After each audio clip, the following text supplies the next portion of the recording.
Bienvenidos hermanos a este su canal de Palabras que Iluminan.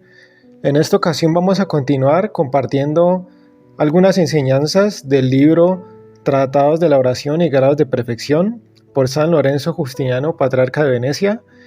Y hoy este gran santo de la Iglesia nos trae la respuesta a la pregunta de por qué Dios a veces no escucha las oraciones. Así que quédense con nosotros. Impedimentos de la oración. ¿Por qué Dios a veces no la escucha? Así como el que cultiva la tierra debe arrancar con destreza de raíz las malas hierbas para poder cosechar frutos más abundantes. Del mismo modo, el que aspire a gustar las mieles de la devoción en la oración deberá apartar con todo empeño los obstáculos que lo impiden. En vano intentará arribar al puerto de la oración el que no se esfuerce por evitar los escollos que encuentra a su paso. Y esos escollos impedimentos pueden ser de muchas clases. En primer lugar, es obstáculo para la oración el pecado. Dice Isaías en el capítulo 59, versículos del 2 al 3, «Aunque multipliquéis vuestras preces, no las escucharé, porque vuestras manos están llenas de sangre». También en Jeremías leemos, «Hemos pecado, hemos sido rebeldes, por eso no nos escuchaste». Lamentos, capítulo 3, versículos del 4 al 2.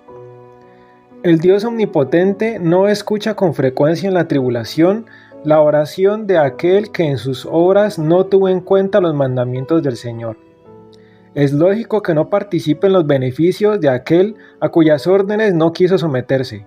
Así pues, el que desee que el Señor escuche sus oraciones, procure antes obedecer sus mandatos. Se llenará el corazón de confianza y sentirá atendidos sus ruegos a aquel cuya vida esté de acuerdo con lo que busca en la oración. Otro inconveniente en el que ora es la duda. Se reconoce indigno de las bendiciones del cielo el que acude con ánimo dudoso. Es impropio que el alma se debata entre dudas cuando ora, teniendo tantos motivos para estar seguro de que serán escuchados sus ruegos. Tenemos en el cielo a Jesús el Señor, mediador de los hombres, nuestro Redentor, nuestro hermano. A Él se dirigen nuestras súplicas.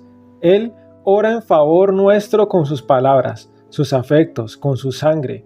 Él ofrece al Padre, interpelando siempre por nosotros la humanidad que por nosotros asumió, y no podrá rechazar al que ora con fe, el que se presenta intercediendo siempre por nosotros.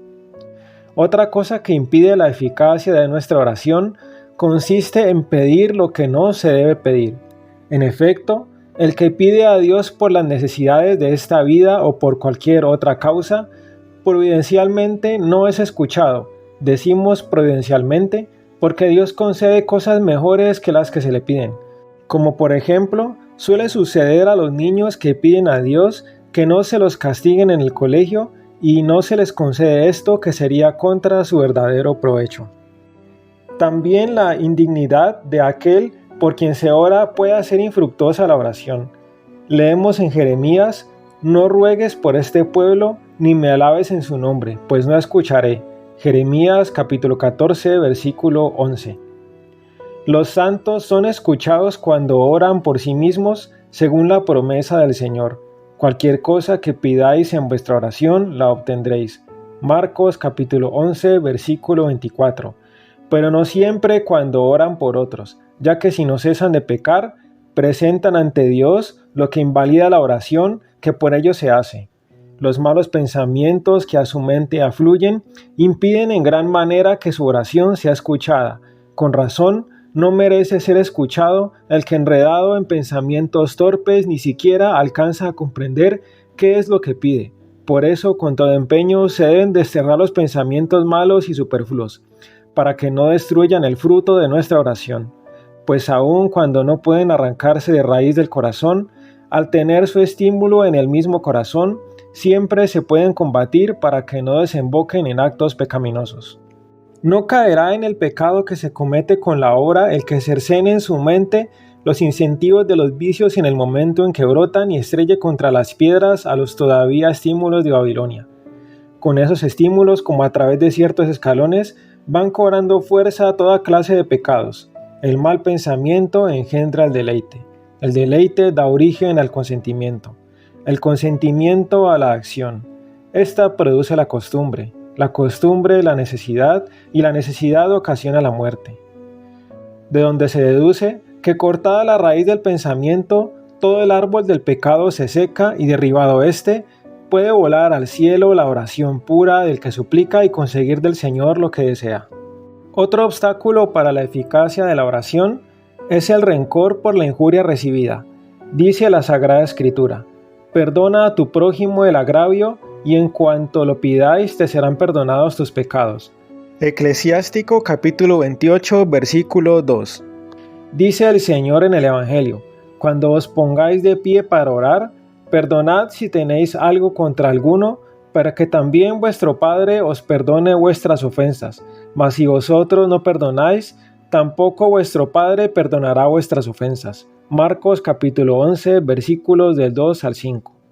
Así pues, de nosotros depende todo este asunto, el que nuestra oración sea escuchada y también cómo será el juicio que se nos hará a nosotros, pues para que ningún ser humano, por irracional que sea, tratándose de delitos tanto grandes como pequeños, pudiera lamentarse de que el Señor se haga fiador del cumplimiento de aquella sagrada sentencia: como tú mismo juzgares, así yo también te oiré y te juzgaré, porque si perdonas a tu compañero, tú también conseguirás de mi parte el mismo favor.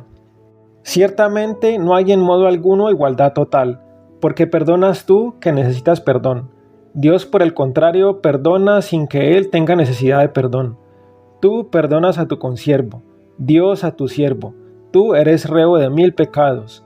Dios está libre de toda culpa y sin embargo, de ese modo manifiesta la abundancia de su misericordia.